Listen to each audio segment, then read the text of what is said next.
Bonsoir. Le Sénégal a abrité cette semaine la 6e édition du Forum international de Dakar sur paix et sécurité en Afrique, sous le thème cette année des défis actuels du multilatéralisme. Le président Macky Sall n'avait qu'aux forces de constater que les attaques terroristes sont devenues fréquentes. Le Premier ministre français Édouard Philippe ne pouvait qu'acquiescer et concéder, tenez-vous bien, que les armées conventionnelles ne pourront jamais totalement vaincre un ennemi de cette nature. Dans le Golfe arabo-persique, semaine de feu et de sang. Au Liban un peu, beaucoup en Irak et en Iran. Au plus de 40 villes ont été touchées par la contestation. Au pays des ayatollahs, les Nations Unies craignent un nombre élevé de morts. Quel chiffre à des dizaines, cependant qu'Amnesty International avançait le chiffre de 106 morts. Le régime théocratique de Téhéran l'est fixé, lui, à 11, 4 dans ses rangs, 7 dans ceux des manifestants. Au-delà des macabres statistiques, c'est l'influence de Téhéran dans la région qui est remise en cause. Mais restons d'abord au Maroc, qui vient de célébrer le 64e anniversaire de son indépendance. La 65e année de l'indépendance a commencé par la nomination par le roi de Chakib Ben Moussa à la tête de la commission pour le nouveau modèle de développement. On aura l'occasion d'y revenir, mais on se devait de le signaler. Pour l'instant, c'est le moment, au-delà du circonstanciel, de faire un flashback sur le long combat de plusieurs rois et d'un peuple pour l'unité territoriale du royaume. 18 novembre 1955, Mohamed V n'attend pas pour proclamer l'indépendance, sa reconnaissance par la France le 2 mars 1956, suivi le 7 avril par l'Espagne le 21 octobre de la même année. C'est la fin du statut international de Tanger. Le 15 avril 1958, c'est au tour de Trafaya de retrouver la mère patrie. Le 30 juin 1969, c'est Tifni. Et apothéose, le 6 novembre 1975, la marche verte et la récupération du Sahara qui s'achèvera le 14 août 1979 par le retour de Oued el-Dahab. Et ce n'est pas fini. Pour en débattre, Hassan Saoud, expert en sécurité, en stratégie et sécurité, Hassan Alaoui, directeur du mensuel Maroc diplomatique, et le professeur Jilali Adnani, historien, auteur, entre autres, de Le Sahara à l'épreuve de la colonisation, un nouveau regard sur les questions territoriales. On peut le voir, c'est un livre assez consistant, assez complet sur cette épopée pratiquement. Professeur Adnani, cette indépendance en cascade en Syrie, c'est un parcours atypique, non? Oui. Tout d'abord, je tiens à vous remercier ainsi que vous inviter. L'indépendance du Maroc, on peut dire qu'elle a été annoncée déjà avant même la colonisation de notre pays, en 1892, par un fin connaisseur des questions marocaines, Alfred Le Chatelier, qui a dit que le Maroc sera toujours gouverné par son sultan, ses tribus et ses confrères. C'est vrai, rien qu'une parenthèse, que le Maroc a été le dernier pays à être colonisé, oui, et l'un des premiers à s'émanciper. Oui.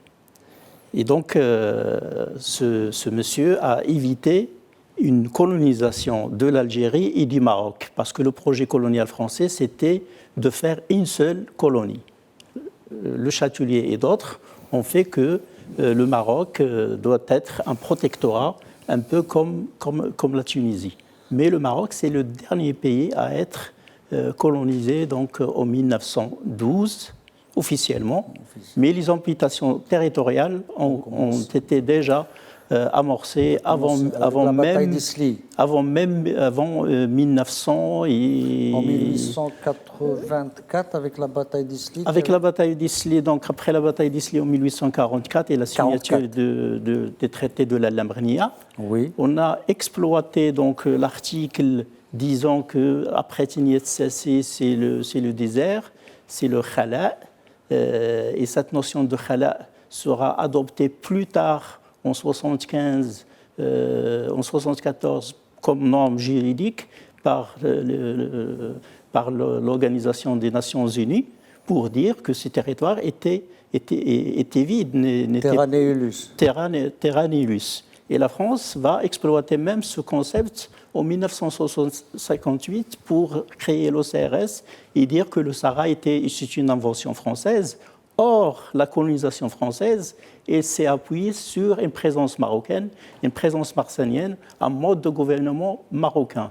Une bonne partie de l'Algérie qui fut le Maroc avant 1900 a été colonisée et a été administrée par le système marzanien, celui des Qaïd, celui des ports de Tarbouch, celui de nomination de Daher qu'on appelle Tadier. Et donc, toute la région de Tidekel, Touad, Kolom, Bécha ont été... C'est un peu le prix que nous avons payé pour la solidarité avec l'émir Abdelkader. C'est un peu... oui. D'ailleurs, la solidarité avec l'émir Abdelkader s'est soldée par la bataille d'Isli. Et ensuite, par le début d'amputation territoriale, parce que la France a endossé par le biais de la politique des confins des régions qui dépassent largement en méridional et en parallèle les 1000 kilomètres. Donc on va se retrouver avec un Maroc, Hassan Alaoui, amputé, d'abord colonisé par deux puissances, une puissance réelle et une puissance moindre qui était l'Espagne. La partie nord, le Tarfaya, qui définit le Sahara en Espagne, et puis de ce que le Lyoté avait appelé le Maroc utile, la France. Conséquence de cette situation. Conséquence, je souligne en effet que le seul pays ou l'un des rares pays qui a connu 2 ou 3 colonisations simultanées est le Maroc. Oui, c'est une conséquence évidemment très grave parce que quand il s'est agi par la suite dans les années 50 et 60 de négocier un petit peu la libération et l'indépendance, le Maroc s'est trouvé évidemment confronté à 2 systèmes, c'est-à-dire la France, n'est-ce pas, et l'Espagne. La France étant venue en 1912 imposant le 30 mars 1912 le traité du protectorat, n'est-ce pas, qu'un certain Regnault avait signé avec Moulay Hafid, qui en fait un début d'abdication, n'est-ce pas? Et ensuite, l'Espagne qui est venue déjà en 1884, quand il y a eu ceci avec la perspective d'une conférence en 1906, qui sera donc la conférence d'El Jaziras, qui va d'épaissir encore plus la conférence d'El Jaziras. C'est là où le sort du Maroc. Ce sont 6 puissances qui se sont acharnées sur le Maroc. 6 puissances.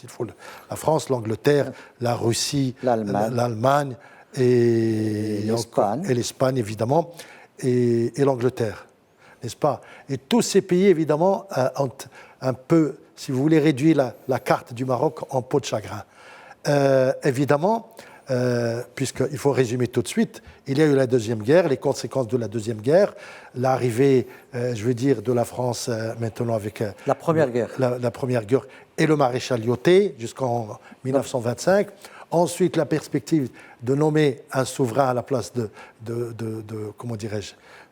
Moulay Youssef, qui a remplacé Moulay Hafid, n'est-ce pas? Et Moulay Youssef, évidemment, il y avait simplement le fils qui s'appelait Sidi Mohamed.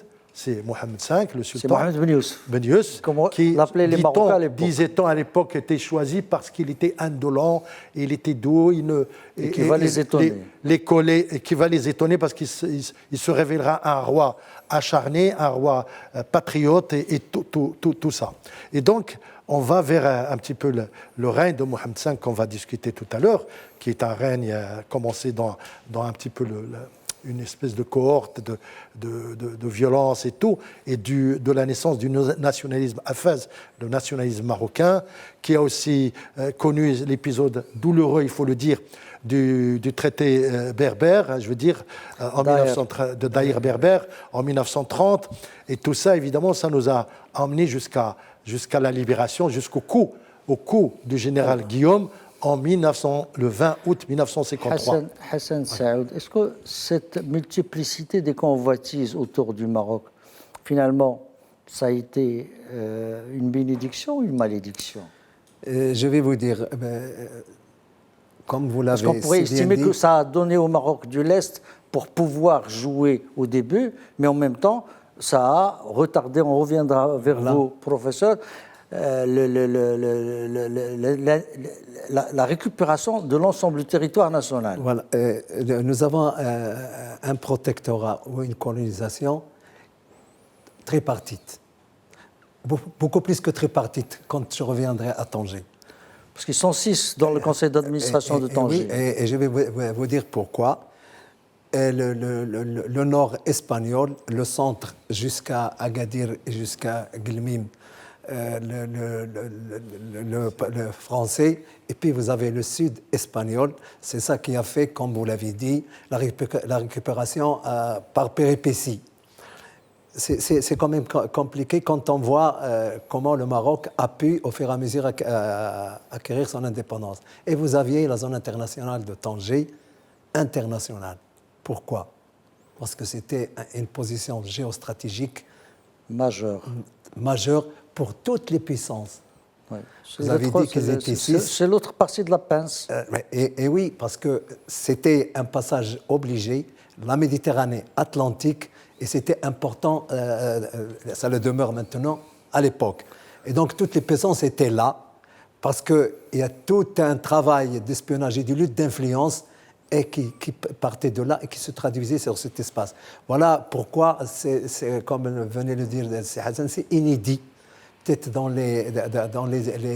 l'histoire de la colonisation. Alors, mais c'est aussi une bénédiction pour le Maroc dans la mesure où on a compris nous-mêmes que nous avions une position stratégique majeure et incontournable. Le déroulé, oui. Il y a quelque chose de très important dans la conférence d'Algésiras, c'est la convention signée entre l'Allemagne et la France en 1911. C'est la question que tous les pays qui ont participé à la conférence, on a oublié la Russie, oui. Ils se sont engagés à respecter l'intégrité territoriale du Maroc. Et la Convention de 1911 donne au Maroc une frontière avec l'Afrique occidentale française, chose que n'a pas été respectée par les Français par la suite. C'est-à-dire le fleuve du Sénégal. C'est le sud, un peu le nord, et vers le sud de la Mauritanie. Et on a oublié une chose, la question des confins. Le commandement des confins à partir d'Agadir, qui donne une administration politique et militaire au Maroc jusqu'au sud de la Mauritanie, a été supprimé en 1955 pour dire c'est fini, pour en fait empêcher le Maroc de récupérer ses territoires. Et je rappelle que les autorités de la résidence, y compris Guillaume, Lyoté, ils ont défendu l'intégrité territoriale du Maroc. Et ça, on peut le lire même dans la presse algérienne de 1890-92 par un certain journaliste, Mario Vivarez. La presse algérienne française. Française, d'Oran, le radical, qui défendait l'intégrité du territoire marocain. Parce qu'en fait, c'est 1895, le traité franco-britannique, qui a donné à la France d'aller vers le sud et d'occuper tout le sud marocain pour aller vers le Tchad. Alors, cette période, le discours de Tanger, il faut rappeler que le roi est parti, c'était très émouvant. Mohamed V était parti donc avec ses enfants, ses 5 enfants, donc les princes et les princesses. Il arrive et puis il va à Tanger. On a les photos. À la Mendoubia de Tanger, il habillé donc en traditionnel, mais les filles habillées modernes, il faut le souligner. Nous sommes en 1947. Les filles, c'est-à-dire les princesses, sont habillées en jupe et tout. On est déjà dans l'émancipation féminine. C'est ça. Et le feu Mohamed V prononce un discours retentissant qui a eu vraiment des retombées internationales, où il a tout simplement, en fin de compte, exigé l'indépendance du Maroc. Et pourquoi? Parce que tout simplement, il y avait un processus, comme vous disiez tout à l'heure, c'est qu'il y avait d'abord la présentation du document célèbre des nationalistes marocains, en collaboration avec le souverain, qui s'appelle le Manifeste de l'indépendance, où 63 signatures importantes, des patriotes avaient donc apposé leur nom. Et donc de là, il y avait quand même beaucoup de craintes du résident général français, de la France même et tout ça. Et ça nous a conduit jusqu'en août 1953, où il y a eu ce qu'on appelle le complot du général Guillaume, donc, qui a en fait forcé le roi à s'exiler, n'est-ce pas? Et ce complot est intervenu tout de suite, quelques semaines après le départ du général parce que le roi avait refusé. Et le roi a d'opérer. dit « Je préfère me sacrifier plutôt que de sacrifier mon peuple. Donc, j'accepte l'exil. » Et on se souvient de cette scène, on a des images troublantes, émouvantes, où le roi, donc, pendant la nuit, Angel Labaye, des lunettes noires et ses enfants, pareil, étaient conduits à l'aéroport de Salé pour prendre l'avion pour aller en Corse. En Corse, donc l'exil a duré à peu près 3 ans. À peu près 3 ans. 3 ans, tout à fait, 3 ans et quelques. Et le retour c'est le 16 octobre. Le 16 novembre, pardonnez-moi, autant pour moi, le 16 novembre à Rabat, triomphal et tout, et puis la proclamation de l'indépendance, ce que nous discutons aujourd'hui. On connaît ces images. Alors, est-ce qu'il y a une thèse qui est avérée, qui dit que la France avait demandé au Maroc, avant l'indépendance de l'Algérie, de retracer les frontières, de discuter des frontières du Maroc, et que le Maroc, par solidarité avec le FLN, avait refusé. Oui, ça, je pense qu'on va le payer un peu cher. Parce que on l'a payé cher. En 1956, on a commencé à mettre en place tout un plan. La guerre d'Algérie s'est déclenchée en 1954, a fait des victimes. Donc, on a commencé à jeter les jalons de l'organisation commune des régions sahariennes. Et on a voulu associer le Maroc à cette organisation qui englobait le Tchad, le Niger au sud, en disant que voilà, on va donner aux Marocains jusqu'à la ligne trinquée. La ligne trinquée, ça veut dire plus de 200 km à l'intérieur de la frontière actuelle avec l'Algérie. Et associer le Maroc à l'exploitation du fer de garage Bilette et Tindouf. Et le Maroc, bien sûr, avec feu Mohamed V, a refusé, disant que je ne veux pas donner un coup de poignard dans le dos de nos frères algériens. D'où l'accord avec Farhat Abbas. Plus tard, en 1961. Les deux parties s'accordent. Il était le président du gouvernement provisoire révolutionnaire algérien, le GPRA, ouais. Et qu'on devrait discuter. Malheureusement, on n'a pas discuté. Et la déclaration de Ben Bella. Par la suite, on a continué. Bon, on ne va pas revenir sur toute cette histoire. On a eu la récupération de Tafaya. En 1958. Ça n'a pas été facile non plus, parce qu'il y a eu quand même il y a eu le bombardement. Il y avait le discours d'abord de Hamid Rizlan. Et par la suite, il y avait aussi donc la rencontre de Bourchiba avec le prince héritier à l'époque, Moulay El-Hassan.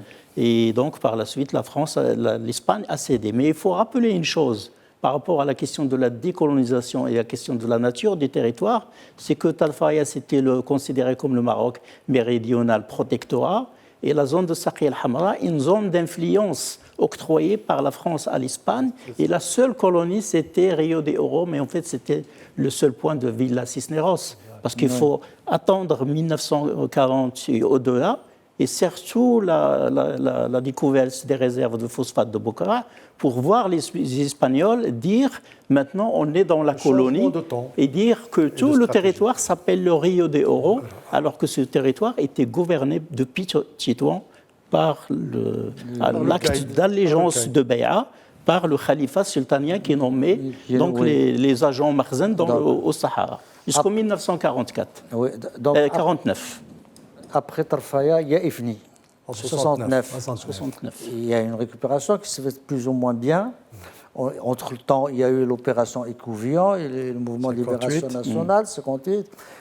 Et on en arrive en 62, 73, 74, 75. Et là, il y a l'épopée de la Marche verte. Le Maroc, alors qu'il ne s'y attendait pas peut-être qu'il s'y attendait un peu, trouve devant lui l'Algérie et l'Espagne dans une alliance, dans une sainte alliance, contre nature, en principe, pour empêcher la récupération. Professeur. 1969, les Espagnols vont déjouer donc, le concept de colonie protectorat et vont céder Sidi Ifni pour dissocier en fait le dossier Sidi Ifni, le Sahara marocain. Oui. Et pour dire que le Sahara marocain, donc ce qu'on appelle le Rio de Oro, on va le garder. Mais ça, c'est un jeu espagnol. Mais ce qui est intéressant, c'est 4 ans plus tard, après la découverte des phosphates, c'est la position algérienne. 1966, il y a Mohamed Chelkaoui à Addis Abeba et à l'ONU qui disait que le Maroc doit récupérer. Ce n'est pas question de décolonisation. Qui était à l'époque ministre des Affaires étrangères, ambassadeur à Paris. Il était à l'époque. Je pense, est représentant aussi du Maroc à l'ONU. Et donc, il disait que le Maroc doit récupérer ses provinces sahariennes.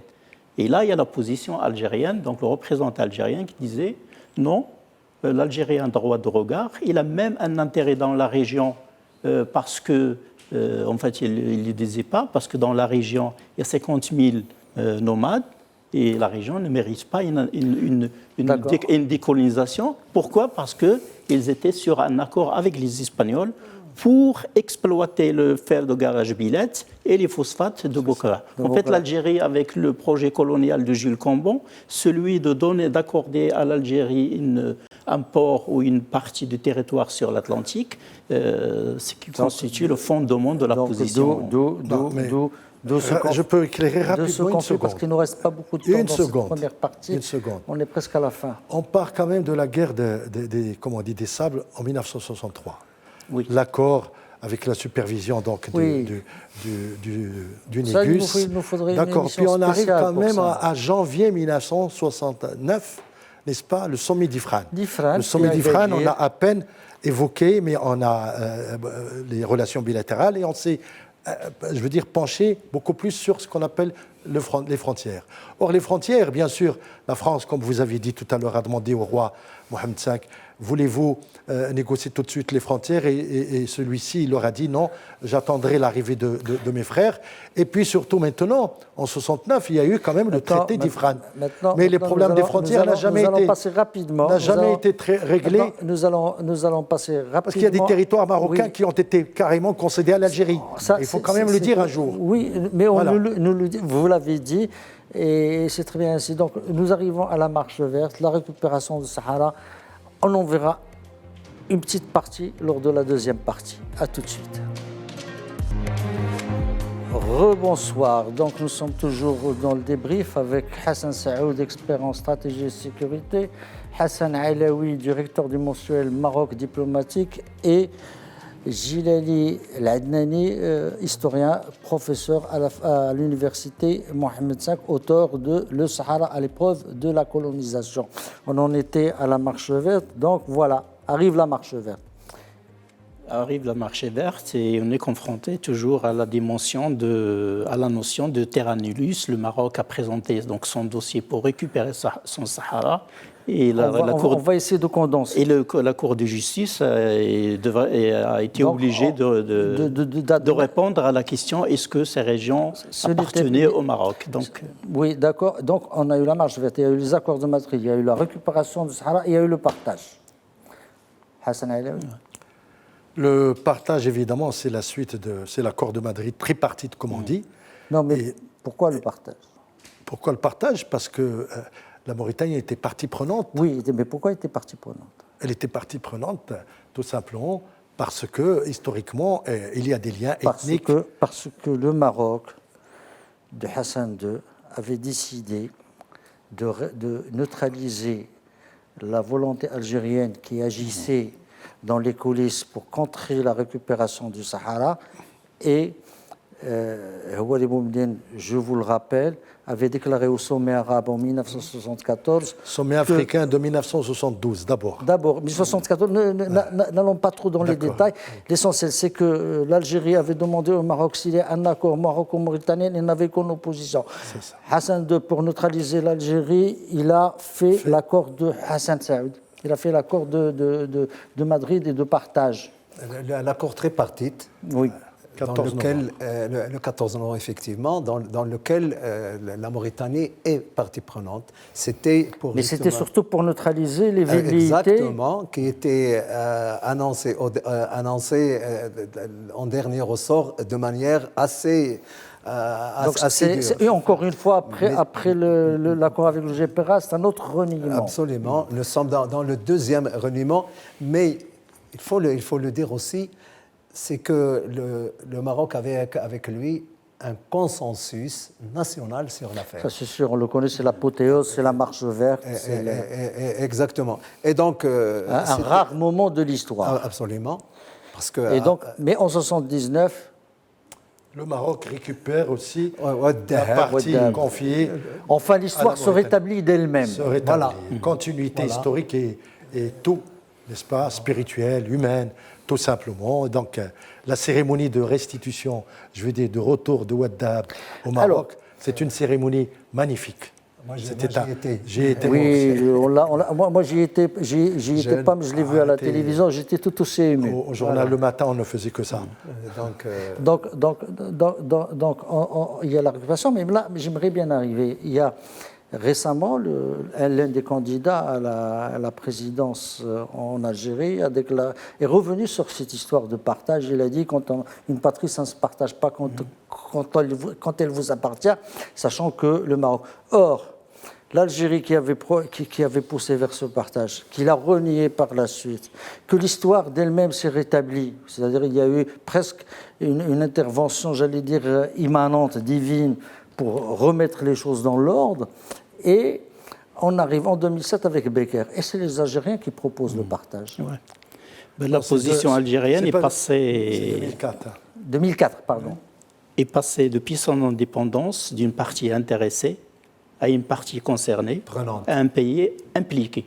C'est ça. Impliqué. Et moi, dans mon livre, j'ai montré depuis 58-61 comment les Algériens communiquaient au niveau militaire, alors qu'ils n'étaient pas encore indépendants, avec les Espagnols de Mahbès, pour empêcher toute descente des Marocains vers Tindouf ou vers le sud. Donc c'était déjà bien préparé, bien prémédité. Vous savez alors, pourquoi si je vous demande de résumer ces 64 ans d'un long processus d'indépendance. Je pense, si on peut résumer, c'est pour dire que pour le Maroc, c'est une question de récupération de ses territoires. Le Maroc n'a récupéré que presque le 1/3 de ses territoires. Parce que tout le domaine, tout le territoire géré par le Maroc depuis 10 siècles et déjà, on nous l'envie ce tiers. Oui, a été annexé par la France. Moi, je rappelle les territoires qui nous reviennent. Saoura, bien sûr, avec le. Oui. Tindouf, Béchar, tout ça, n'est-ce pas, jusqu'au pratiquement Oujda. Vous avez parlé de la ligne tout à l'heure, la fameuse ligne. Jusque-là, ce sont des territoires marocains. Ça, c'est l'histoire. Que peut-être un jour, il faudra quand même remuer parce que c'est comme ça. L'essentiel, c'est que moi, ce que je retiens souvent du long processus national d'indépendance, c'est que l'occupation du Maroc, ça n'a pas été facile pour les colons. La libération du Maroc et sa réintégration dans son unité territoriale n'a pas non plus été facile. Elle continue, elle se poursuit, demande encore énormément de mobilisation. On en termine là avec ce thème. On reviendra peut-être à une autre occasion. On aura les occasions d'y revenir. On va passer aujourd'hui à ce qui s'est passé à Dakar. Il y a eu le forum paix et sécurité. Vous avez été Hassan Saoud. On a parlé du terrorisme, de la façon de le combattre, et on a constaté un peu une hésitation devant ce phénomène, c'est-à-dire comme s'il y a une forme d'impuissance, d'ailleurs qui a été exprimée par le Premier ministre français Édouard Philippe, qui a déclaré que les armées conventionnelles ne peuvent, ou sont impuissantes, et ne peuvent pas venir à bout totalement, c'est son expression, de ce phénomène. Oui. Vous savez, c'est un forum dans sa 6e édition qui a été mis avec une thématique, les défis du multilatéralisme. Parce que l'Afrique est un objet du multilatéralisme ou de rien du tout. Les parties individuelles, les sous-régions, c'est important, mais ce n'est pas suffisant. Parce que tout le monde a fait le constat suivant. C'est que l'Afrique est minée par ce qu'on appelle la menace globale, menace terroriste, menace de criminalité transnationale organisée, dont le trafic des armes est important, menace environnementale, piraterie et les défis de la cybersécurité.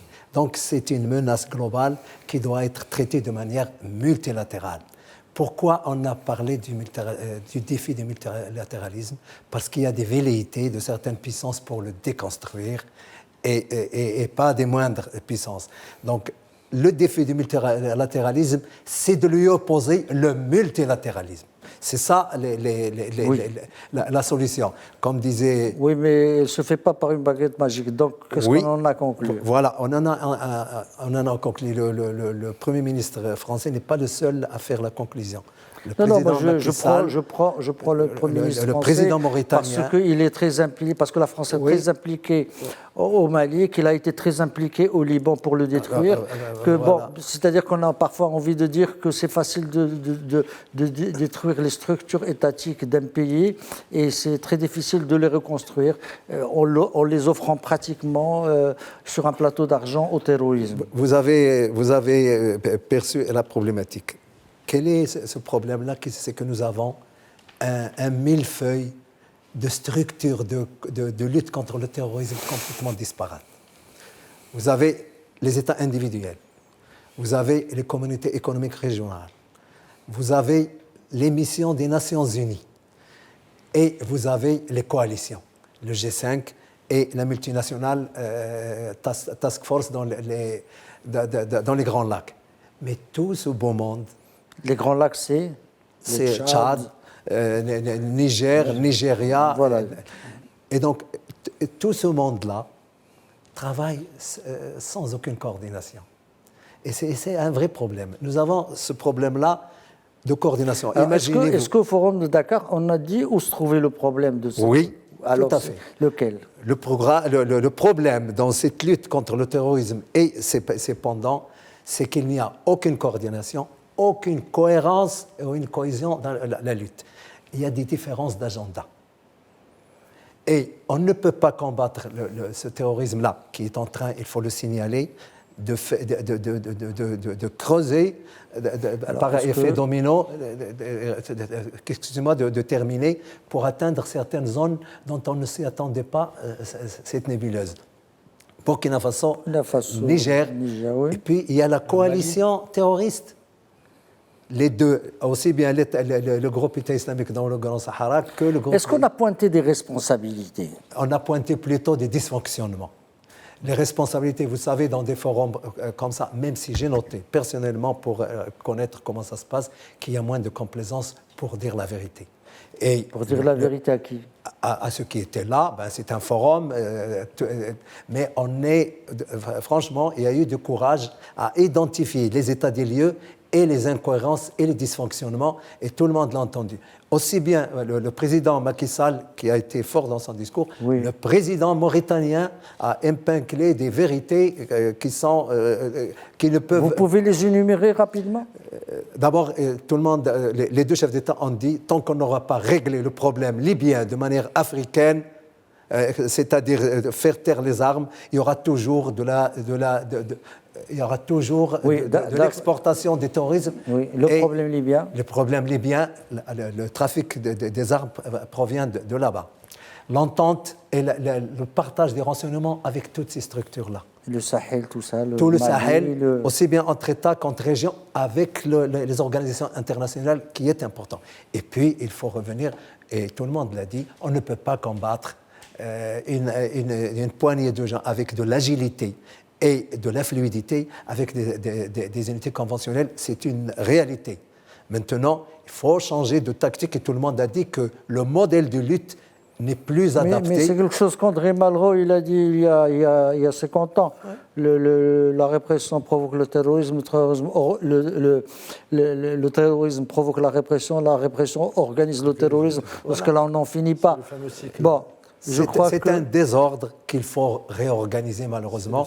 Et je rappelle que Sa Majesté, lors du sommet Union européenne-Union africaine, a pointé du doigt le problème. Oui. Il a dit que c'est une menace globale qui doit être traitée globalement par des acteurs globaux. Tout à fait. Il faut rappeler qu'en septembre 2014, quand même, Sa Majesté s'est rendue au Mali.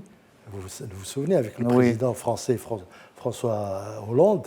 Et il était convenu donc explicitement d'un soutien au Mali, et le Maroc était à la pointe, et il est toujours à la pointe de ce soutien, n'est-ce pas? Sa Majesté ne s'est jamais déjugée de cette position de solidarité avec les pays africains menacés par le terrorisme. Et donc, nous en sommes là aujourd'hui. Évidemment, le forum de Dakar, c'est très bien. Évidemment, il y a eu de beaux discours, naturellement. Maintenant, effectivement, les résolutions, les recommandations qui sont sorties, il faudrait les mettre en œuvre. Et pour les mettre en œuvre, il faut une coordination même sous-régionale, par exemple, au niveau du Maghreb. Un dernier mot pour le professeur. Moi, j'ai toujours pensé, je ne suis pas spécialiste de la question, mais je rappelle que le Maroc, si je ne me trompe pas, est le premier pays à ouvrir une ambassade à Dakar, au Sénégal, qui est un pays frère, et que le Maroc a toujours, pas exploité, mais tissé des relations avec les pays africains selon cet axe nord-sud. Et cet axe, je pense qu'il est très intéressant en ce moment pour le Maroc, au niveau déjà de la politique religieuse. Il est très présent dans les pays africains et je pense qu'il joue un grand rôle dans la stabilité, parce que ce qui nous relie, c'est aussi le malikisme. Mais je pense qu'il y a la question de la gestion des zones sahariennes qui pose problème depuis longtemps. Depuis longtemps. Donc voilà, Dakar, ça a été la 6e édition. Donc on imagine qu'il va y avoir une 7e édition, qu'on aura encore à reparler. C'est un rendez-vous incontournable. Incontournable, c'est devenu une rencontre annuelle de haut niveau pour parler en commun, d'essayer un peu de vider son sac et en même temps de trouver, de tracer de nouvelles voies. On va passer ailleurs, on va aller un peu plus loin, on va aller en Iran. Alors Hassan Saoud, vous, et l'Iran. Bon, voilà un pays. Vous vous y attendiez? Moi, oui. On a de la veille, on a à l'Institut, on a des regards prospectifs.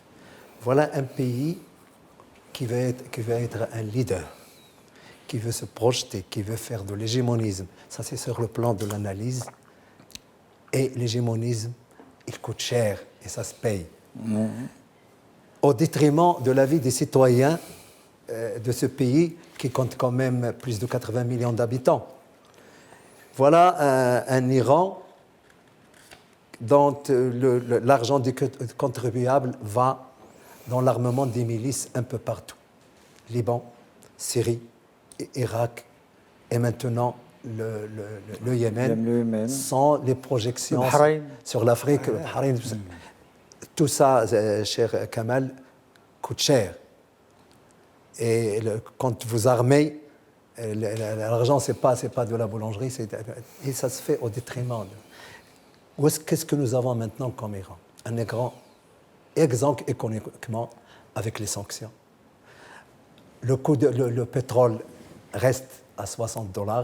Sa production qui était de 2 500 000 par jour. Vous me dites ça, vous me rappelez que ce qui a allumé le feu en Iran, c'est le prix du carburant. Exactement. Quand on voit en termes absolus la valeur de l'augmentation sur les 60 premiers litres, il s'agit de quelque chose comme l'équivalent de 60 centimes marocains. Voilà, c'est dire que le niveau de vie est tellement serré là-bas qu'il suffisait d'une augmentation de carburant de 60 centimes. Ça veut dire qu'il y a d'autres choses. Voilà, c'est ce que je voulais dire. Et quand vous passez après le 60e litre, ça, vous augmentez. C'est quoi? C'est en réalité, l'augmentation, c'était pour endiguer le déficit économique de ce pays-là. Ça, c'est l'analyse des spécialistes. Ce n'est pas pour le redonner, comme ça a été dit par le président. D'accord. Mais alors, l'Iran, on n'est pas au premier soulèvement. On a eu le mouvement vert en 2009. 2017, 2018 et maintenant. C'est devenu récurrent. Mais à chaque fois, le régime des ayatollahs réussit à réprimer dans le sang, dans la violence. Professeur? Moi, je me pose la question parce que dans le discours iranien, on est accusateur. On dit que tout ce qui arrive au Liban, surtout en Iran, c'est dû à une intervention étrangère. Certainement qu'il y a la main des étrangers, oui. Mais quand il y a la main des étrangers qui peut manipuler, voilà. C'est qu'à l'intérieur, ça ne va pas. Voilà.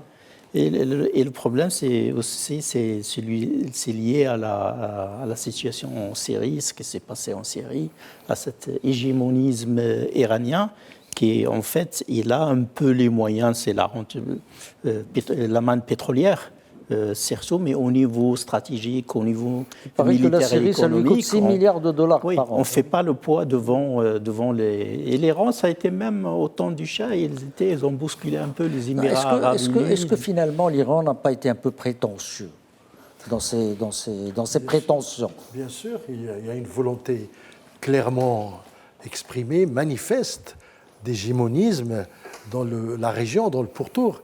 Mais ce qui m'intrigue, moi, c'est que... Mais on l'a un peu effectivement, aidé quand même. C'est aujourd'hui seulement que la communauté internationale, les experts ou les analystes de tous bords découvrent un petit peu cette volonté hégémonique de l'Iran par, évidemment, des faits qui sont maintenant concrets, comme la présence au Liban à travers, je veux dire, les chiites, à travers le Hezbollah, la présence au Yémen de plus en plus exprimée maintenant, c'est-à-dire face les Houthis, la présence encore en Irak, à tel point que les manifestations auxquelles nous assistons depuis quelques jours en Irak, c'est clairement anti-iranien.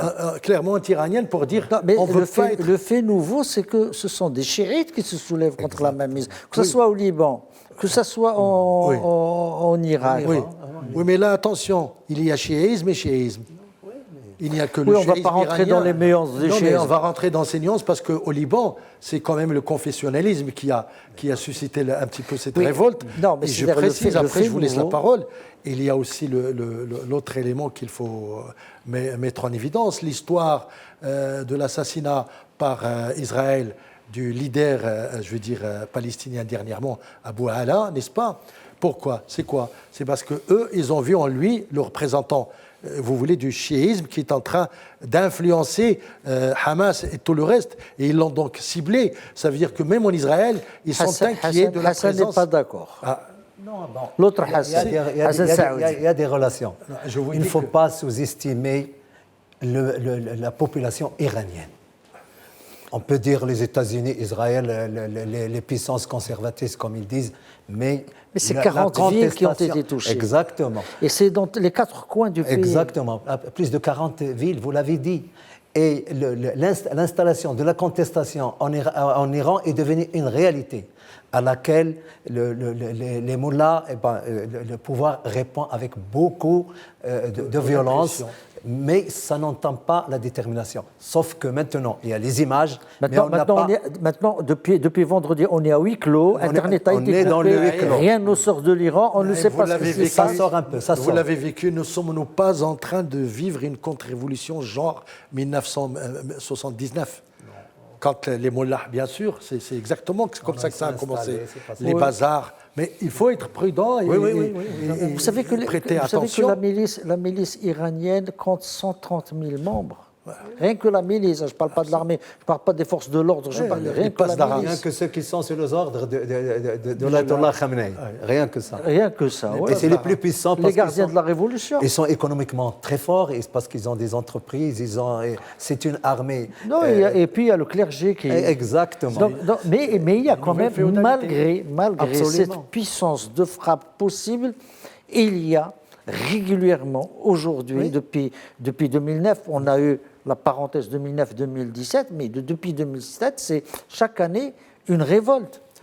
La fermeture de l'Internet en Iran est un signe de panique. C'est un signe de panique, c'est parce qu'on ne veut pas, ou également un signe qu'on va tuer en vase clos, à volonté. à huis clos. Voilà. La question aussi qui se pose, je pense, pour l'Irak, c'est aussi est-ce qu'il y a une autonomie du gouvernement, donc de l'Irak, par rapport à l'Iran? Est-ce que les manifestants, je pense, la majorité chiite, ils sont en train de se révolter contre la précarité, mais aussi contre la mainmise de Téhéran. des Iraniens. Une mainmise qui a été favorisée au départ quand même par l'occupation américaine. Oui.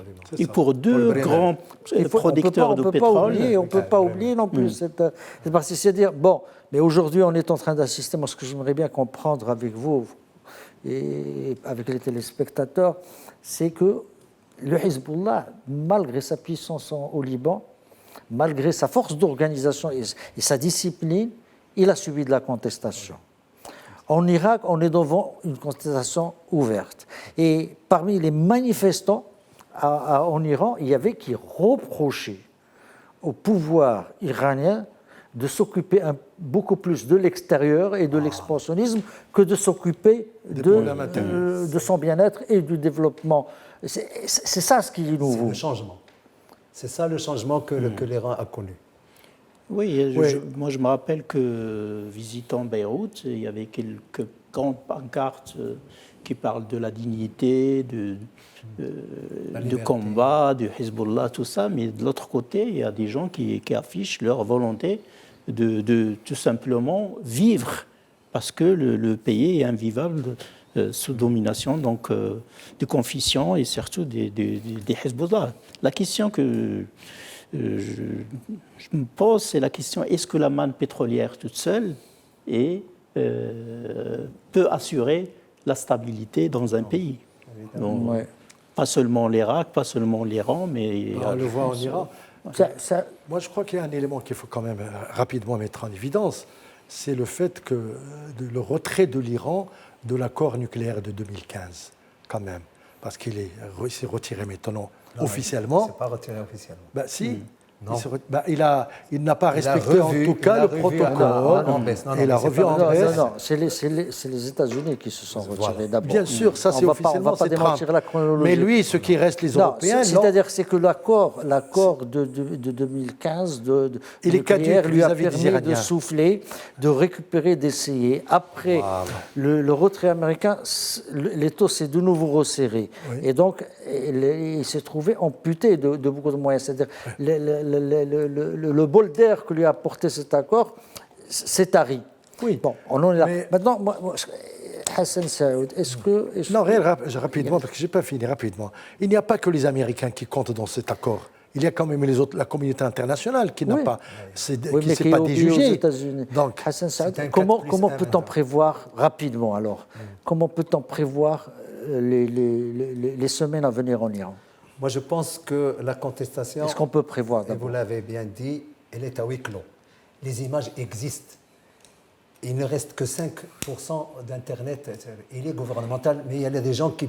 Mais il y a tout de même, il y a pas mal de pays qui ont des ambassades. Des ambassades, mais les pays voisins ou les ressortissants des pays étrangers, ça se fait. Les images vont sortir après. Donc, ce n'est pas terminé? Du tout. Ce n'est qu'un début de la remise en cause de l'hégémonisme iranien dans la région. Rapidement, la coupure d'Internet coûte 369 millions de dollars jour à l'Iran. Voilà, on est arrivé au bout de cette émission. Hassan Saoud, merci beaucoup. Hassan Alaoui également, professeur Jilali Adnani, auteur, je le rappelle, de Sahara à l'épreuve de la colonisation. Je vous remercie de nous avoir éclairé sur un peu l'histoire récente du Maroc. À la semaine prochaine, Inch'Allah.